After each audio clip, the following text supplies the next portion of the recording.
घरात तपासणी रक्ताची, येता गंजन तापाची, घरात तपासणी रक्ताची. डंक छोटा धोका मोठा, डंक छोटा धोका मोठा. जेथे धास तेथे हिवताप. मॅडम चालल्या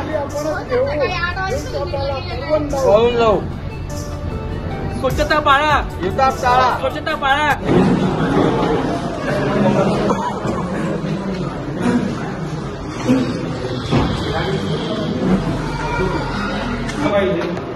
प्रत्येकाने जर आपलं घर स्वच्छ केलं तर पूर्ण गाव स्वच्छ होतं.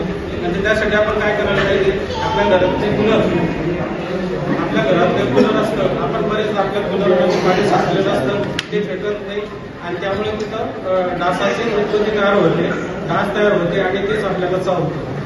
म्हणून आपण काय करायला पाहिजे, आपला परिसर घराचा आणि आपल्या घराचा जो परिसर आहे, पाणी जर साचलेलं असेल ते वाती ठेवा. वाती होत नसेल तर मग त्याच्यात बंद वगैरे असतं, पातेलाचं काळ आहे. आपण गाडीत दरवर्षी सर्व्हिसिंगला करतो आणि फेकून दिली तर त्या ते जर बाटली भरून घेतलं तर आपल्या घरात जर जवळपास जर साचलेलं पाणी असेल ते जर टाकलं तर ते बंद तयार होतं, पाण्याच्या वर तरी तयार होते आणि जो डास असतो तो वरती श्वास घेण्यासाठी त्यावेळेला ते तेल वंगळ त्याचा तोंडाला लावतात, ते दूध भरून मरतं. हा तसा उपाय चांगला उपाय आणि सोपा आणि अखर्चित असा उपाय आहे.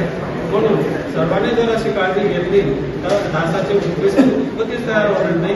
डासाची उत्पत्ती तयार झाली नाही तर हा आजारच. कार्यक्रमाचे अध्यक्ष महात्मा फुले आरोग्य संस्था ग्रामीण चाळीसगावचे वैद्यकीय अधिकारी वैद्यकीय अधीक्षक डॉक्टर मनोज रबेकर सर यांनी आपल्या तालुक्याचे वैद्यकीय तालुका आरोग्य अधिकारी डॉक्टर प्रशांत बोरसे सरांचा सत्कार करावा या ठिकाणी असं मी सरांना विनंती करतो.